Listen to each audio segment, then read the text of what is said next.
Hi friends, welcome to my channel. இந்த வீடியோவில் நம்ம ஒரு அளவு ப்ளவுஸை வச்சு ஒரு ஃப்ரண்ட் பார்ட்டு நம்ம எப்படி கட் பண்ணலான்னு தான் பார்க்க போகிறோம். அதுக்காக நான் ஃபஸ்ட்டு பேக் பார்ட்டை வச்சு எல்லாத்தையும் நம்ம மார்க் பண்ணி எடுக்கலாம். மார்க் பண்ணி எடுத்ததுக்கப்புறமா இப்போ அளவு ப்ளவுஸை எடுத்துக்கோங்க. அளவு ப்ளவுஸை எடுத்துகிட்டு ஷோல்டர்லேருந்து மெயின் டாட் வரைக்கும் எவ்வளோ இருக்குன்னு ஃபஸ்ட்டு நம்ம மார்க் பண்ணிக்கலாம்.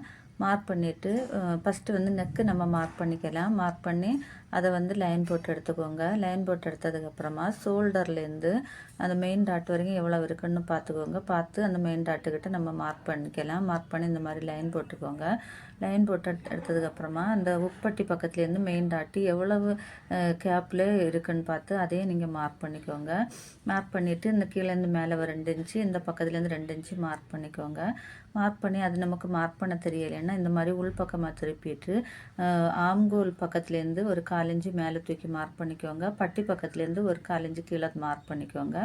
மார்க் பண்ணிவிட்டு பாருங்கள், இப்போ நம்ம ஐப்பட்டி நம்ம பக்கத்தை நம்ம மார்க் பண்ணிக்கலாம். மார்க் பண்ணிவிட்டு இந்த மாதிரி கிராஸாக லைன் போட்டு எடுத்துக்கோங்க. லைன் போட்டு எடுத்ததுக்கப்புறமா மெயின் டாட்டை நீளம் எவ்வளோ இருக்குன்னு மார்க் பண்ணிக்கோங்க. மார்க் பண்ணிவிட்டு அந்த வண்ணம் எவ்வளோ இருக்குன்னு பார்த்து இந்த பக்கம் பாதி அந்த பக்கம் பாதியாக நம்ம மார்க் பண்ணி லைன் போட்டு எடுத்துக்கோங்க. அதுக்கப்புறமா ஆம்கோல்லேருந்து வர டாட்டு அளவு ப்ளவுஸில் ஷோல்டர்லேருந்து எவ்வளோ இருக்குன்னு பார்த்துக்கோங்க. பார்த்துட்டு ஒரு 1/4 இன்ச்சு 5.5 இருந்தோன்னா ஒரு 5.25 எக்ஸ்ட்ரா வச்சு அதையும் நீங்கள் மார்க் பண்ணி லைன் போட்டு எடுத்துக்கோங்க. இப்போ நம்ம எல்லாத்தையும் நம்ம வரைஞ்சி நம்ம எடுத்துக்கலாம். வரைஞ்சிட்டு இந்த மாதிரி கட் பண்ணிக்கலாம். ரொம்ப ஈஸியாக அளவு ப்ளவுஸ் வச்சு எப்படி ஃப்ரண்ட் பார்ட்டாக கட் பண்ணேன்னு நான் சொல்லி கொடுத்துருக்கேன். நீங்களும் இதே மாதிரி கட் பண்ணி பாருங்கள். இந்த வீடியோ பிடிச்சா ஒரு லைக் பண்ணுங்கள், ஷேர் பண்ணுங்கள்.